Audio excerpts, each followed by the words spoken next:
আমি যে জাতীয় সংসদ নির্বাচন অনুষ্ঠিত হতে যাচ্ছে ২০২৬ সালের ফেব্রুয়ারিতে, যেটা সরকার ঘোষিত আমরা শুনেছি। তো বিগত ফ্যাসিস্ট সরকার আমলে ৩ টার্ম লোক এখনো ভোট দিতে পারেনি। ভোট দেওয়ার আগেই কোনো সময় রাতে ভোট হয়েছে, কোনো সময় দিনে ভোট হয়েছে, ব্যালট বাক্স আগে চলে গেছে।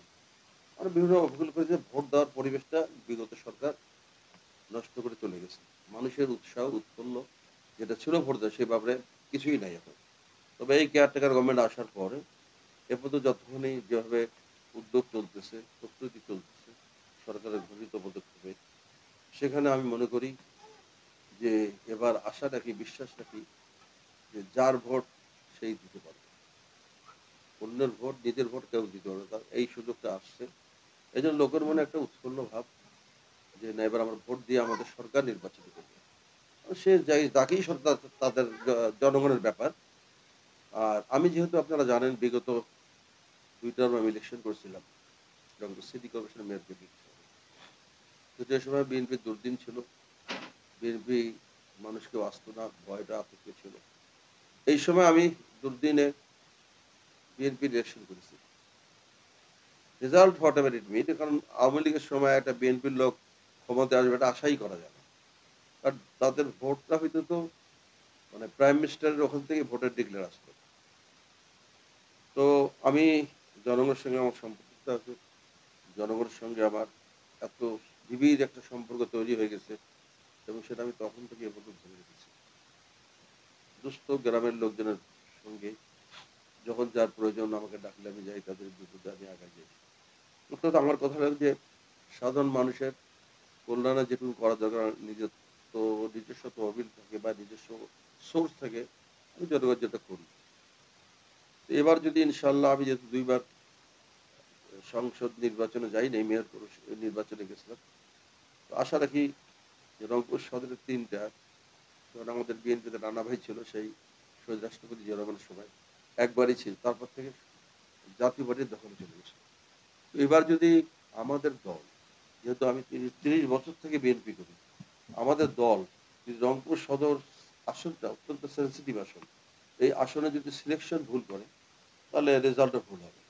এখন সিলেকশন যদি ঠিকমতো করে তাহলে আমার মনে হয় যে আশা করা যায় সিটটা উপহার দিতে পারবো আমি। এখন যেহেতু একটা দল করি, দলের প্রতি আমার আনুগত্য ছিল, আছে, থাকবে। দলের সিদ্ধান্তের আয় নাই।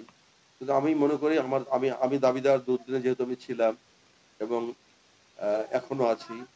আর জনগণের সঙ্গে আমার যে সম্পৃক্ততা, সখ্যতা আছে, তাতে মোটামুটি আমি যদি আমার দল থেকে নমিনেশন দেয়, তাহলে আমি আশা করি যদি আল্লাহ বিমুখ না হয়, আমি এই সিটটা আবার আমার দলের কে উপহার দিতে পারবো রংপুর সদর থেকে। দেখেন রংপুর তো একটা মানে একসময় ছিল খুব অবহেলিত শহর। এখন অতখানি অবহেলিত নই।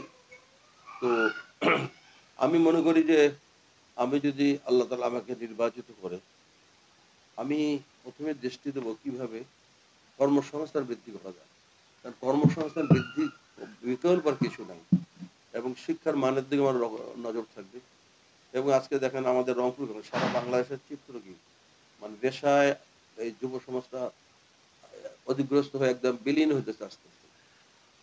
তো এইটার থেকে কিভাবে উদ্ধার করা যায়, জেনারেশনকে উদ্ধার করা যায়, পরিবেশকে সুষ্ঠু করা যায়, স্বাস্থ্য সচেতন করা যায়, এগুলা আমি চেষ্টা করব।